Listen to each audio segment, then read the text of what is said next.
what people freak out more about now is generative AI, because generative AI, like ChatGPT, Midjourney, that is relatively new, and that scares people a lot more. But the problem is that the people who don't like AI are just sticking their head in the sand and saying, I'm not going to learn about this. I hate everything to do with it. And then they come out with all the different arguments against AI. A lot of them are valid, but this is a technology that is here. It's not going away. We need to at least walk into it with our eyes open and know what's happening so that we can try to shape it so it is not just corporations owning. Hey, I'm going live, and I'm live. As you can probably tell, I am not at home. I do not have my beautiful normal setup. I just arrived in Paris. I'm in Paris, France, in an Airbnb. I'm still going to be doing my live because the internet seems to be good enough. This is a bit of a test as well. But as I said, I'm going to continue to give you the daily news and updates every single day. That is my plan moving forward, and I'm not going to allow the fact that I just moved to Paris to get in the way of that. I literally arrived a few hours ago and walked up from Gare du Nord to up into Montmartre, and this is my Airbnb. We are going to do the daily AI news update. Let's get started. Again, we have Elon Musk and we have Grok. As I've said over the last week or so, it's hard to avoid this news, and we had a bit of a humdinger in the last day or so. We've had the release of Annie. So Annie, ANI, is Elon Musk's AI bot. It's an AI avatar that's been built directly into Grok. And it's basically a sexy anime waifu. And that is the persona, the avatar that you use now to talk to Grok if you want to. It is optional. There is another one. There is a red panda. Almost certain nobody is talking to the red panda and everybody is talking to the anime waifu. And this AI avatar allows for not safe for work content. It allows for really pornographic conversations and sex chat, basically, which is pretty wild considering we also heard a couple of days ago, Grok and the XAI team have been given $200 million in a Department of Defense contract. So this led to this amazing headline from Rolling Stone the other day saying, Grok rolls out pornographic anime companion and lands Department of Defense contract. Basically, they happened in the same day, which kind of gives you a vibe of what 2025 is all about. It's a wild time where the same company on the same day can land a $200 million contract with the Department of Defense in the USA, one of the largest AI contracts we've ever seen, and release a pornographic AI avatar waifu in their application. We're in a weird time and nothing really surprises me anymore. Everyone who uses Grok has access to Annie, so it doesn't matter if you're on the $300 a month or the lower cost one, everyone has access. From what I can tell, it's extremely popular. It seems to always be busy. I have tried it out. It is as weird as you would expect it to be, but I'm sure it's going to be extremely popular. And I imagine Elon Musk and the team are looking at the popularity of applications like Character.ai, which is the third most used consumer AI application. Looking at the success there and saying, we want a piece of that pie. So we cannot blame them for that at all. It's just the timing. Grok, for calling itself Mecha Hitler and spouting anti-Semitic content, the release of Grok 4 a few days after that, the securing of a $200 million Department of Defense contract, and the release of a not safe for work AI avatar waifu bot on the same day. It's just a lot. It's shock and awe. I don't know if it's deliberate, but it definitely has that effect. So yeah, that's the first piece of news today. If you've tried Annie, I'd love to hear what you think of it. Is this a positive direction for AI? Is it neutral, or is this the end of the world and the end of humans being able to talk to humans? I think there are many ways we could cut this. I don't think there's a right answer, but I'm very interested to hear what people have to say. Thor or Xall is saying, came across your page today, binged watched about 4,000 videos, also followed your 3 suggested accounts. Thank you. Thanks. That's very kind of you. Yeah, and there are about 4,000 videos now. I've been extremely prolific. I started about a year and a half ago doing videos, and when I first started, it was all about volume. I'm very much a believer in quality comes from quantity. So you can focus on quantity, just put out a lot of work. And when you do that, when you commit yourself to putting out a huge amount of content or doing a huge amount of whatever activity you want to do, then quality will follow from that. So I've never really been a perfectionist. Instead, just kind of made a lot of stuff and hoped that I got better, which tends to happen. Normally, these videos are much better because I'm at home and I have my proper studio set up. Right now, I'm in an Airbnb in Paris, which is lovely, but it's not quite the same background. It's just quiet, and at least it has internet. Thank God. So thank you, Saul, or I'm not sure how you pronounce the name, probably Saul. Cool. So that's the first piece of news is Annie. I don't know if it's news. I think it's just interesting trivia about what's going on at Grok. Pretty wild. I'm sure we'll see even more wild stuff by the end of the week as well. So the next, probably more substantial piece of news is, again, Meta. So the company that owns Facebook and Instagram, run by Mark Zuckerberg, they've poached a few more engineers. The Meta have been on an absolute hiring spree for the last month or so, including reportedly giving out signing bonuses of $100 million, which is more than threshold. So a lot of money being thrown at bringing in the best talent. They've grabbed two more high-profile OpenAI researchers, apparently. Jason Wei will join Meta's new superintelligence lab, citing two sources. Another team member, Hyungwon Chung, may also join Meta. So basically just pulling everybody away from any company they can, whether it's OpenAI or Google or Grok. I'm sure Meta is just trying to buy everybody that they absolutely can.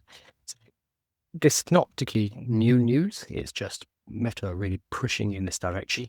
But what I saw, which was very interesting, was from Nathan. You should follow Nathan Lands over on, he's mainly on Twitter. I think he's on LinkedIn too.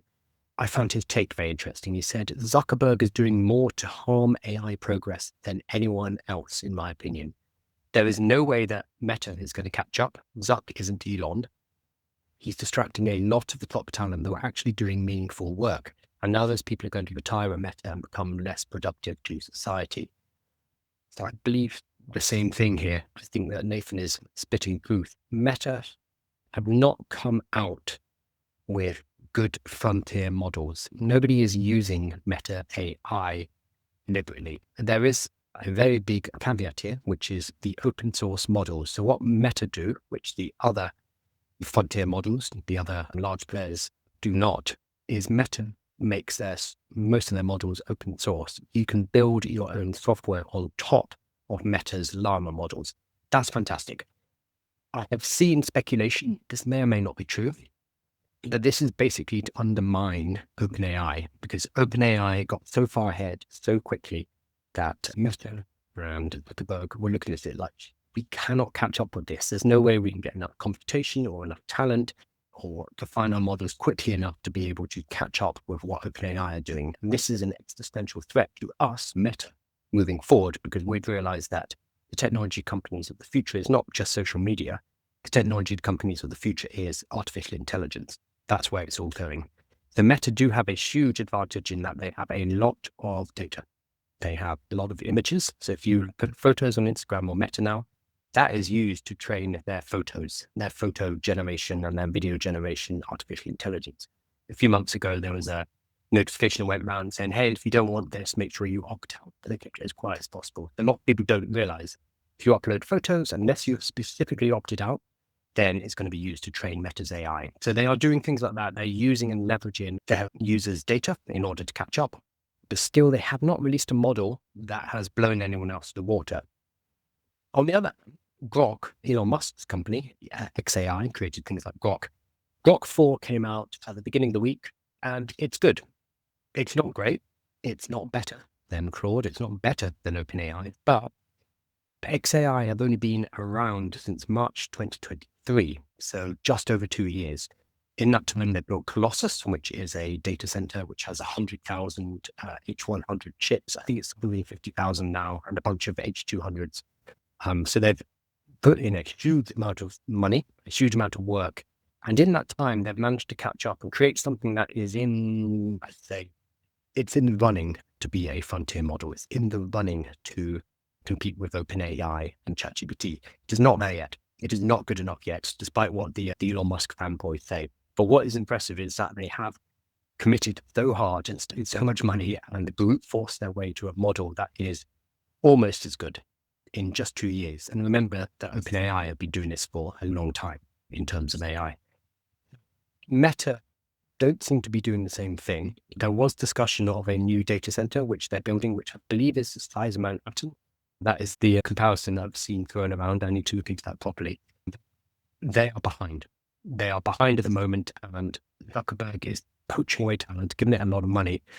But what that does is it means they're not working at OpenAI, which are arguably, I think it's fairly safe to say, are the frontier. At the frontier, they're doing the best work. Anthropic with Claude and OpenAI with ChatGPT, they're the best models at the moment. So by poaching away talent, Meta is, putting a bet that they will catch up. I would say they're at least a year or two behind right now. And I don't know if they can catch up even with Grok at this point. So what Nathan is saying is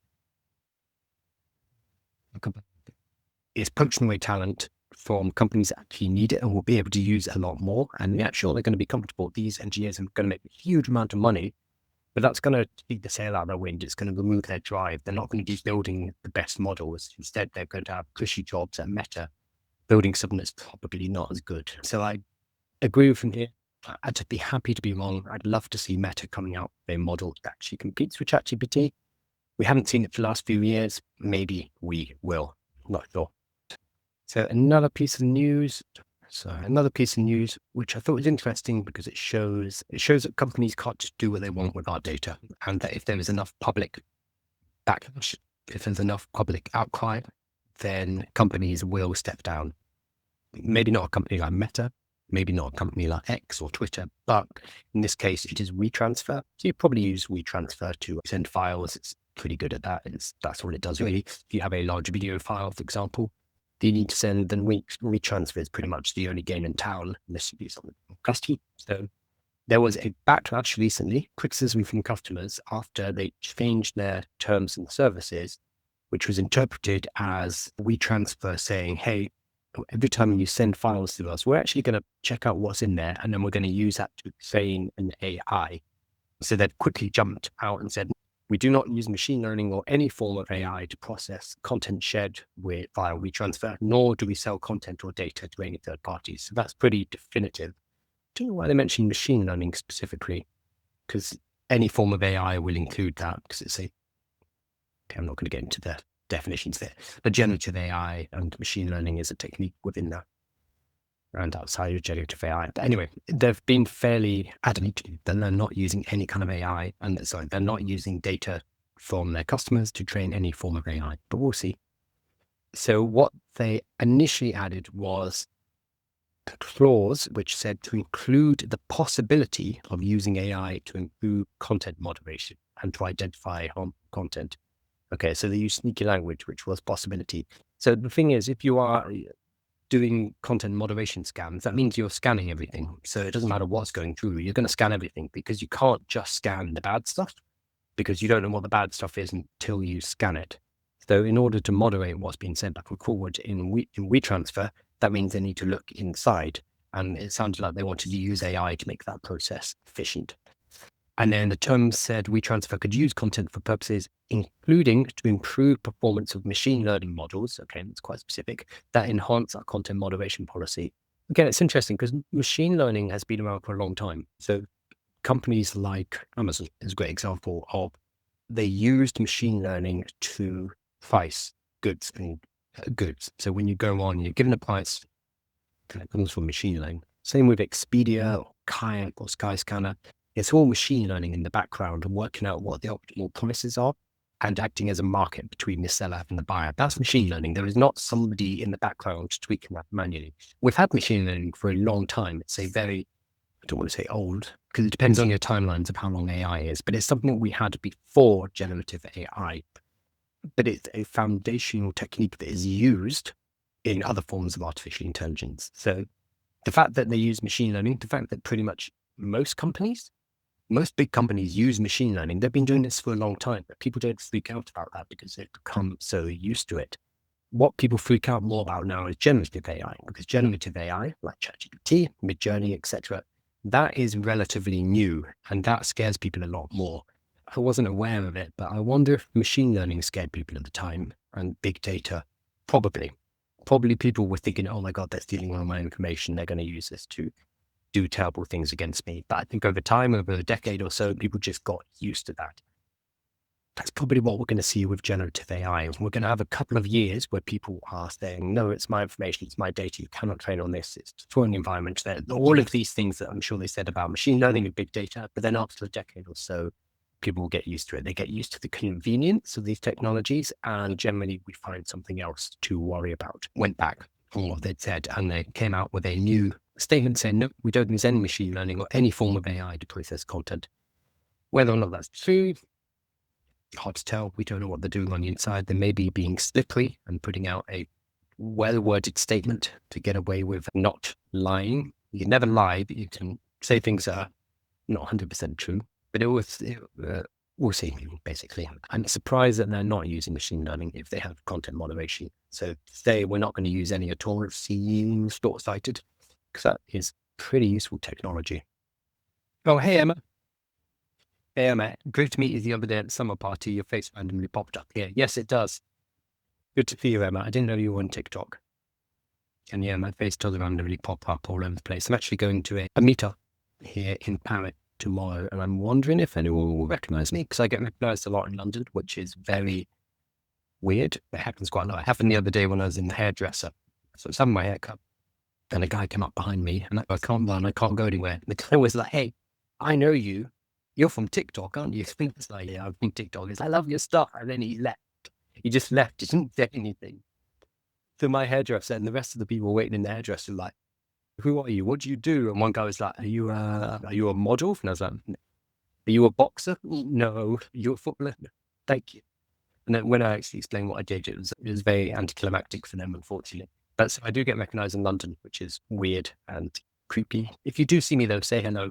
It's much better than just looking at me, because I never know when somebody's staring at me. I never know if that's because they've recognized me from TikTok or because they're just staring at me or I have something on my face. I never know. So I'd much rather you just say, hey, it's much easier. Court is saying, I disagree about the use of data and training, especially creative things. They should pay people. Yes, so this is something that is being worked out.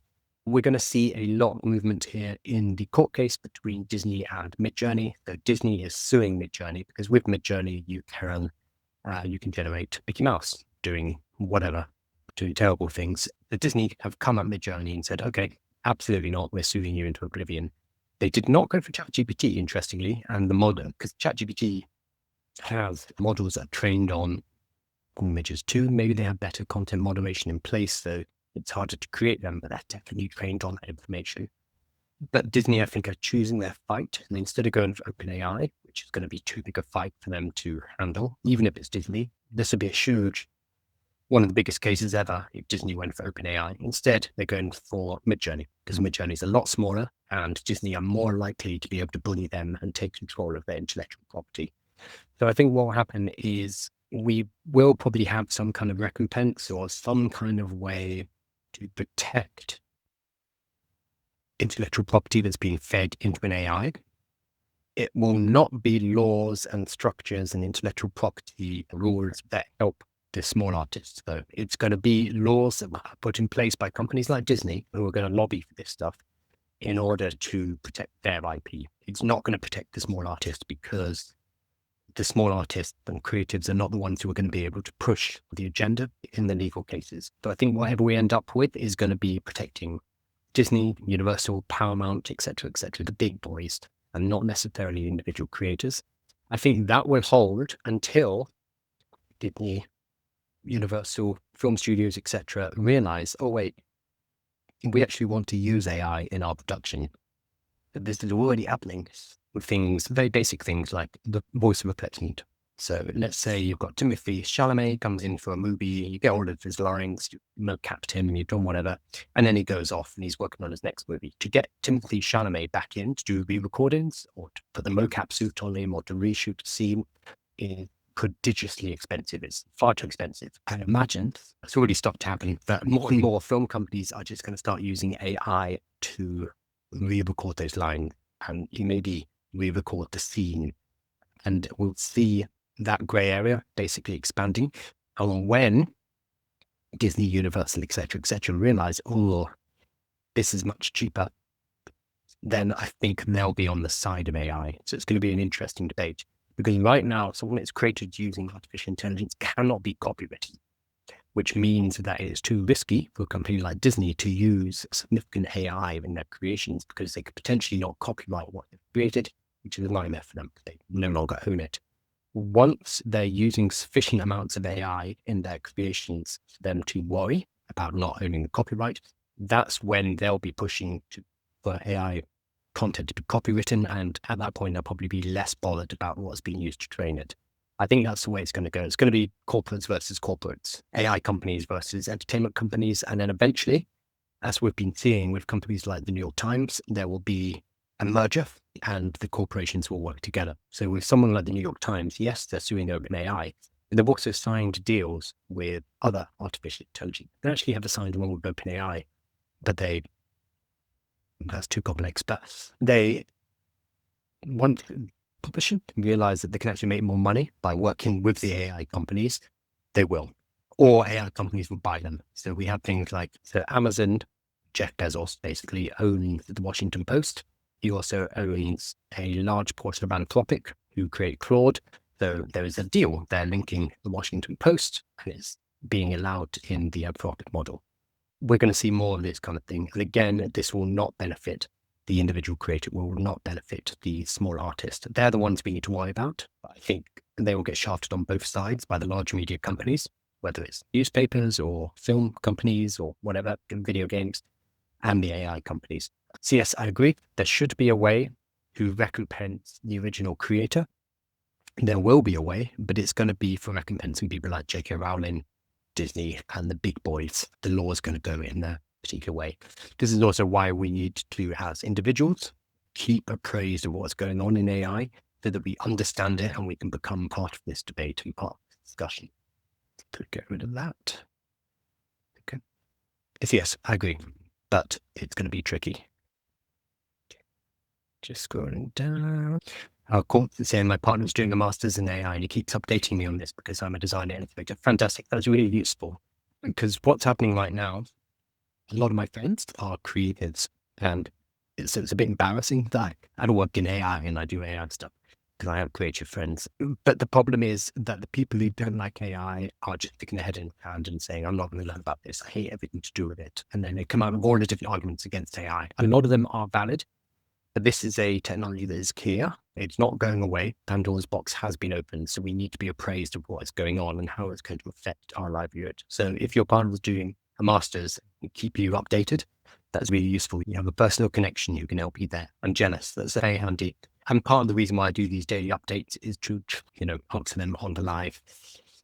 And I hope start to bridge the gap between fear and excitement for the future, because we can be pessimistic about the future of AI or we can be optimistic. The reality, the truth, as in most things, is probably somewhere in the middle, and we need to at least walk into it with our eyes open and know what's happening so that we can try to shape it so it is not just corporations owning this, so that there is that the individual people are not shafted from both sides, but also so that we have our eyes open when it does come for jobs, etc. We need to know when this is happening and be ready for it.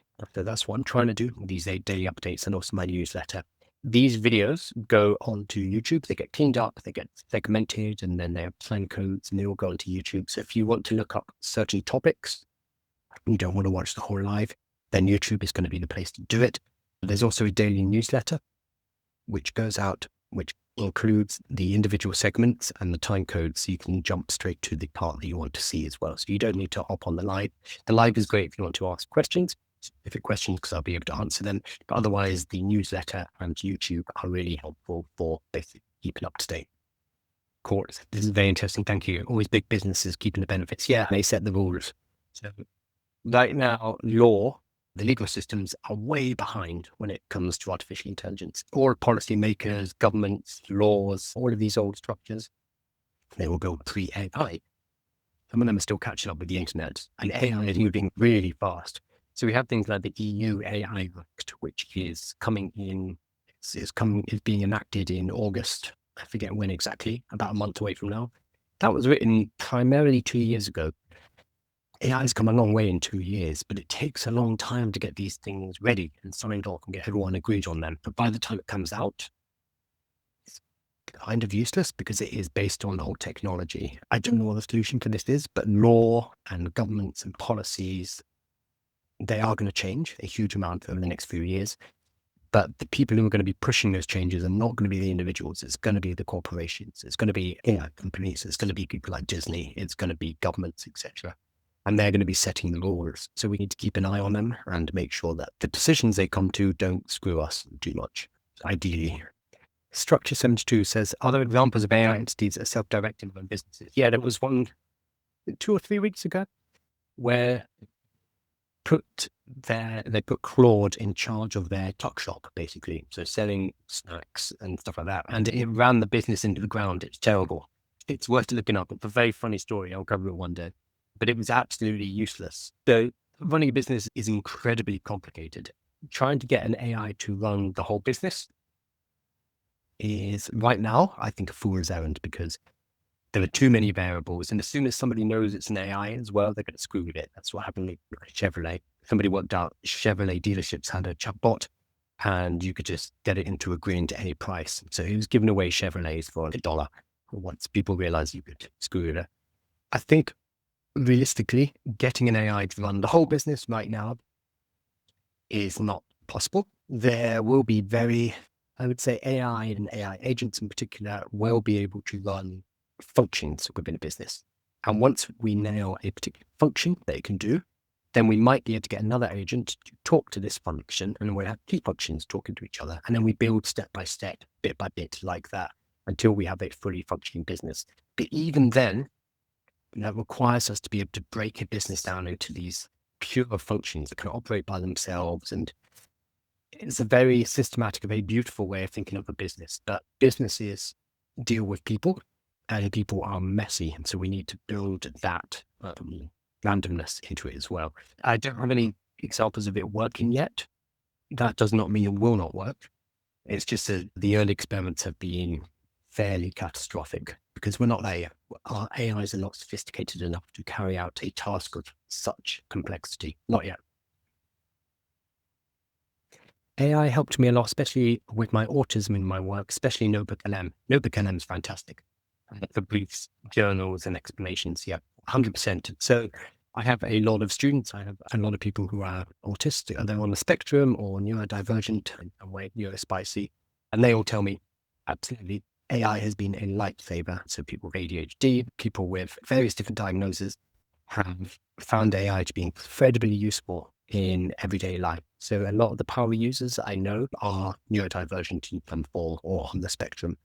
So it's a very useful tool. This is also what annoys me, when people will just blanket say artificial intelligence is useless and nobody will find a use for it, and anyone who uses it is an idiot. Like, I find it incredibly offensive, because there are many people for whom these tools are life-changing. So I do a lot of work with a refugee charity, and the people that they help are not first language English speakers. So having something like ChatGPT to help you talk to the Home Office, for example, to help to translate, to help explain what certain documentation means, to help with integrating into life in the UK and like working out how do you get a bus, like basic things like that you wouldn't necessarily think of. But when you come from another country and English is not your first language, suddenly having this assistant that can talk to you in your language and then help you with stuff in English, that's incredibly valuable. So anyone who denigrates AI saying only idiots use it are not thinking broadly enough. I don't want to be too mean, but I think the people who can't work out how to use AI in their life, they're the ones who aren't thinking hard enough. If you cannot find a use for it, then that means you're inside or you haven't used it beyond naive applications like use it as Google, which it can do a lot more with. So exactly, people with neurodivergent, incredibly useful tool. We need to make these tools more available and educate more people in them so that they can help more people. Larissa said there's a newsletter. Yeah, 2 newsletters a day, and do this live and put out, I think it's now about 10 videos a day as well. I'm meant to be on holiday right now. So I've just arrived in Paris. So I should be on holiday, but I'm not very good at taking a break. So there's a newsletter. If you follow the link in the bio, it's a 2-part newsletter. So every morning there's a daily update, which is basically an update on what I covered in yesterday's live. It gives you the time code, discusses the topics, and allows you to go to the video exactly at that topic, the ones that interest you.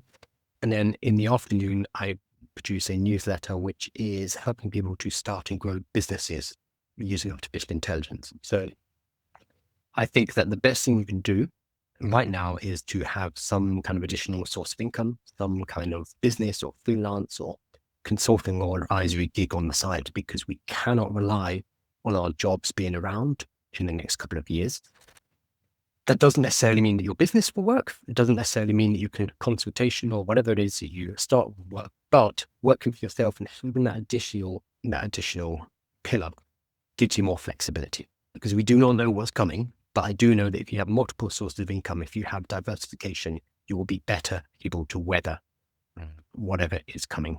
So the afternoon newsletter talks about that. So for example, today, this week, we're talking all about how you collect feedback on a product. So once you've created something, how do you get it to beta testers, and how do you get information from them that is valuable for improving your product?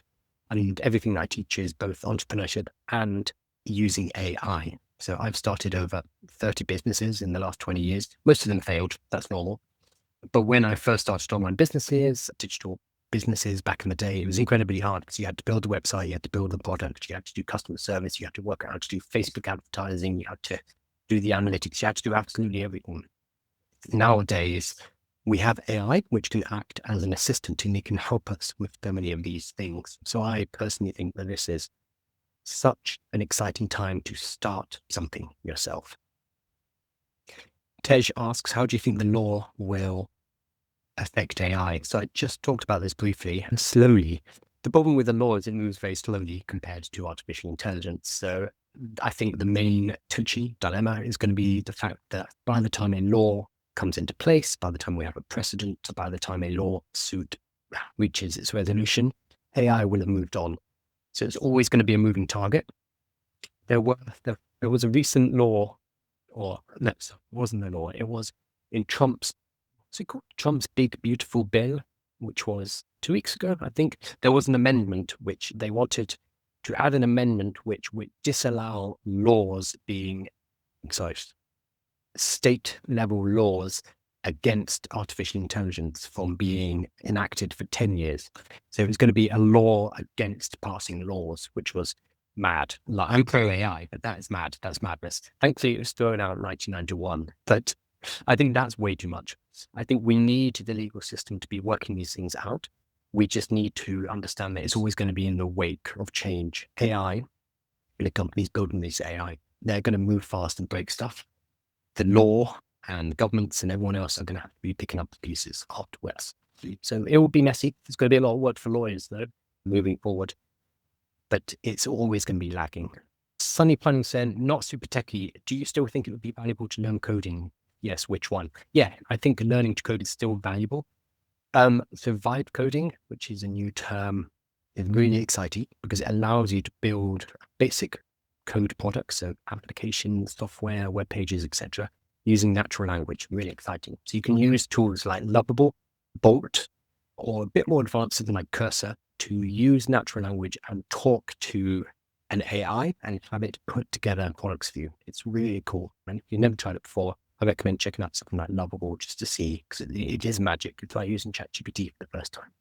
That said, it's still really useful to know the basics of coding and to know how your software is constructed, to know like what a library is, for example, to know the difference between the different languages, to know the difference between front end and back end, and how you put together a database. You need to know all of the pieces. You don't need to know the details quite as much as you used to, but you need to know the lay of the land. The reason is when we work with vibe coding tools, they will rush off and do their own thing, and it may or may not be the right thing. And it's only by learning a little bit about coding and a little bit about software architecture and how programs are made. By knowing that stuff, you will know if your vibe coding tool is going in the wrong direction. It's the same with like ChatGPT. So for example, just trying to think one. It doesn't really matter. Anything that we do on ChatGPT, we should be checking the output at the end and checking if it's good enough for us. So let's say I do funding applications for a charity, and I've started to use an AI to help me so I can put out more applications and raise more money for my charity. Cool. The best person to be using the AI should be somebody who has done funding applications before. The reason is when the AI gives something back to them, they can look at it and be like, no, that's terrible. And then communicate with the AI in order to get a better result. If somebody tries to do a funding application, they've never seen a good funding application. They've never seen a bad funding application. They don't know the difference. There's no discernment. So they don't know if the AI is doing a good job. It's exactly the same with vibe coding. Vibe coding is much more powerful if you know a little bit about coding so that you can tell whether the direction the tool is going in is the right one or not.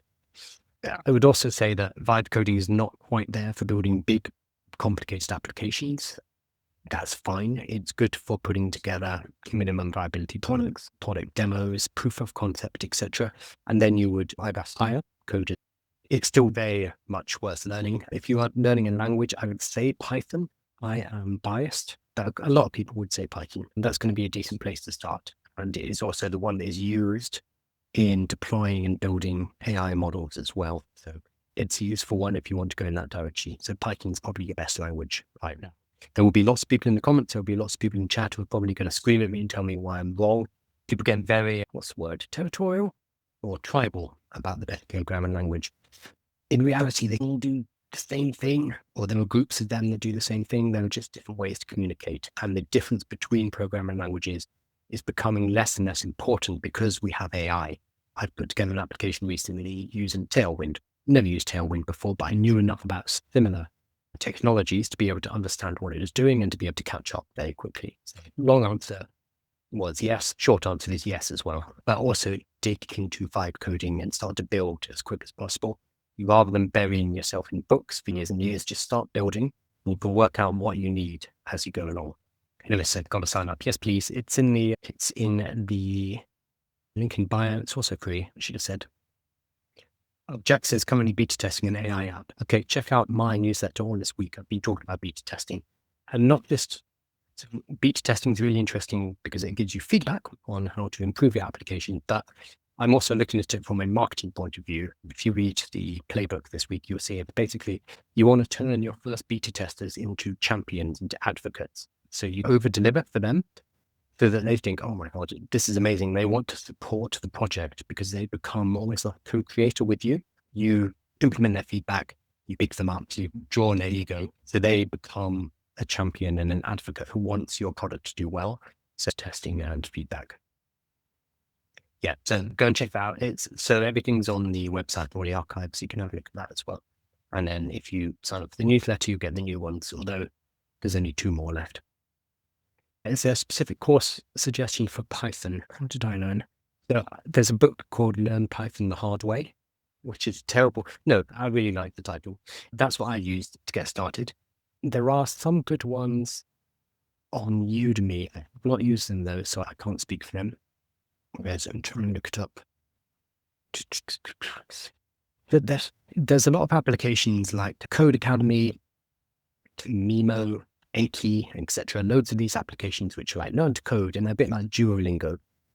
The problem with them is they give you the feeling that you're learning without actually learning anything. It's a bit like Duolingo. Duolingo is a little game, and it's fun. It's fun to do the little game. You're learning a bit of vocabulary, but as soon as you then have to speak to somebody in real life, you're like, you can't necessarily do it because Duolingo hasn't taught you the skill of actually communicating to real people. So you become very good at Duolingo, you don't become good at speaking the language. It's the same with Code Academy and all of these various coding tools, softwares, games. They're fun and it feels like you're doing a lot, but you're not really. So what I recommend doing is getting a basic primer, like just read about Python, just to understand the basics, but then start to build something as soon as possible. And that's what you could do with vibe coding. So I would use something like Lovable. You can say, I want to build something basic in Python, something like a classic is a Pomodoro timer. It's like a productivity timer, or maybe you want to build a to-do list. These are the classic kind of starter projects. So you say to the vibe coding tool, I want to build this, but by the way, I don't know how to do Python. So what I want you to do is also teach me as we go along. You tell the AI that you want to build something together, but you need the AI to also teach you or walk you through what's happening each step. And you can even ask it to test you as you go along. So you make the vibe coding tool your teacher and your coding partner, as well as just putting together the software for you. That's a really smart way to use vibe coding.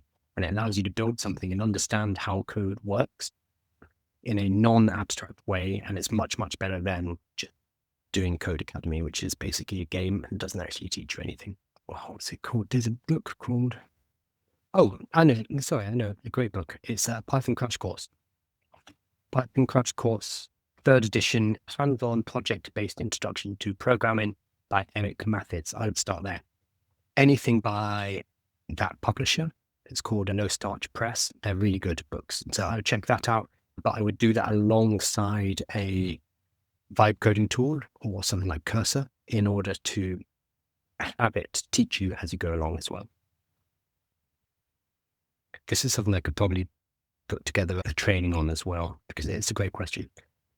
Conan saying the lawsuits against Suno, etc., are all aimed in licensing agreements. Yeah, pretty much. I think that's what most, so yeah, the music companies they're looking to make money. This is why I was saying earlier, it's not necessarily going to be about protecting smaller independent creators. It's going to be about BMG, or who's suing Suno? I forget. I assume BMG and Universal Music, etc.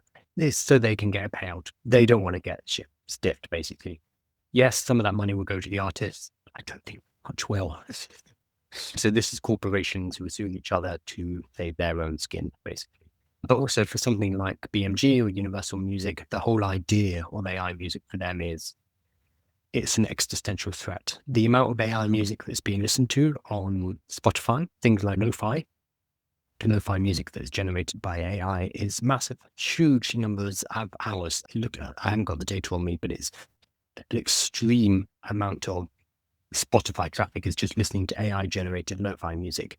That's a massive threat to Universal Music and BMG, etc., because that means people are not listening to real artists, and therefore money is not flowing back to the recording company, to the publishing company.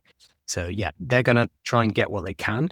Same with book publishers, same with newspapers, same with distribution and production companies, etc. They're all going to try and get paid. Why is ChatGPT so arse at remembering what Cody gave me from before? So context window. ChatGPT is a relatively small context window. Basically, the AI word or the AI field word for memory. Now, there's small memory. So it has a certain length of text they can remember. And when it gets to the end of that length, it's going to start forgetting stuff from the bottom. It's just going to start to have gaps. And what happens then? It won't just tell us. It won't just say, hey, I've got a memory. I don't know what's happening. I don't know what we talked about before. It will not say that, annoyingly. Instead, it will just continue. Anthropic, Claude is better in this way because it would say, hey, I'm running out of memory. Start a new chat. But other AIs tend not to. They will just keep going. And because AIs are so agreeable, they will just make stuff up. So if there's something missing from earlier in the chat, but the AI knows it should have that information, and the user is asking a certain question and expects a certain answer, the AI will just fill in the gaps. It will fill in whatever is missing from its memory with something that sounds plausible. It's really good at doing that. So this means when it comes to something precise like code, it can't just be made up on the fly because it's already something we've agreed upon. So in mishmash, it becomes complete and utter spaghetti. So for coding, I personally use Gemini 2.5 Pro, which has a much, much bigger context window, 2 million tokens instead of 128,000, or they vary depending on the model, but it's a huge context window. So it can deal with a lot more of your code base at the same time. And that's what it's doing. It's forgetting and then not telling you it's forgotten, and then trying to cover its tracks by making stuff up. It's like a child, basically, who's been caught doing something they shouldn't, and now they're making up more lies in order to get out of that. When it's code, that doesn't work.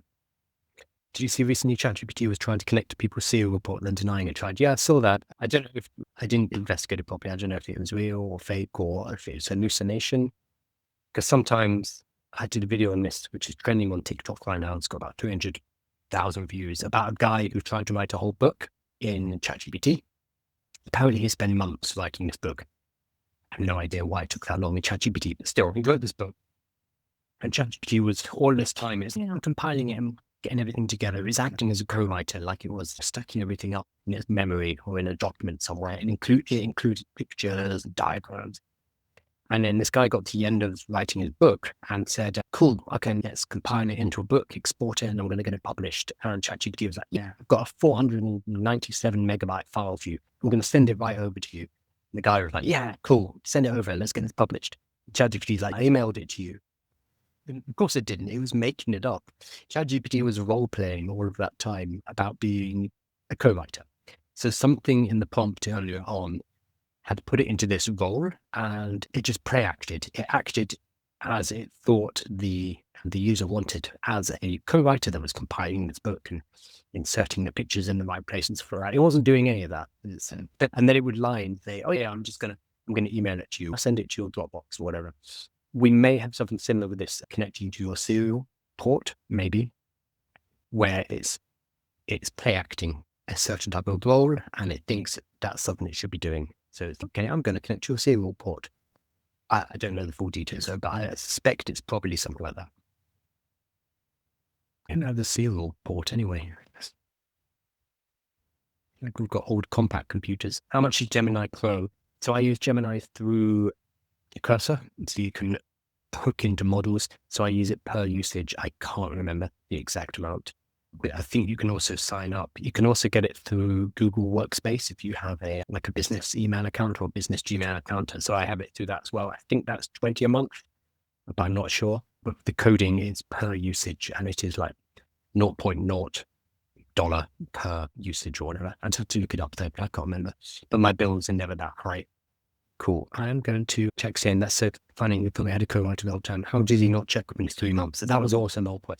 So with any task like that, you want to check that ChatGPT is not stringing you along as early as possible. So if it's saying I can do this, no problem, and then you say, okay, give me a sample, give me a works.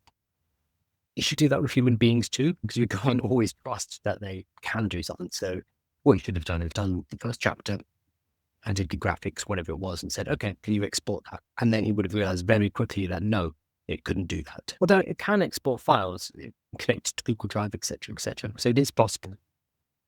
Don't know what that is. But in this case, he tried to do a whole book at the same time, and that was just work. Yeah. So Blotchy is saying MCP servers actually do all this. Yes, it's entirely possible. It's just the way he was trying to do it was very naive, and ChatGPT played along for the whole period, and then the guy was extremely disappointed at the end of it.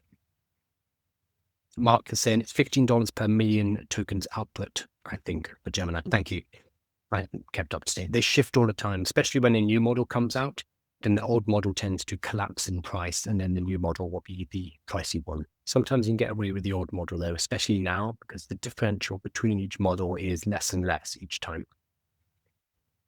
I wasn't meant to be doing a live today, and I'm going to head off and explore Paris and go to a meetup. So thank you everybody for joining me here. Again, I'll be doing this another live tomorrow morning. It's normally 10 a.m. UK time, so it'll be, I'll work it out. Also, the updates and the summaries and everything will be on YouTube tomorrow. So the specific news articles I talked about will be cut out. Specific questions I answer will be cut out and edited, tidied up a bit to make them more succinct, less blathering, and also added into the newsletter, which again is free. There are 2 newsletters. There's one which is the daily update, which gives you the news and updates I've been talking about in the live, but in a more succinct, easier way to access.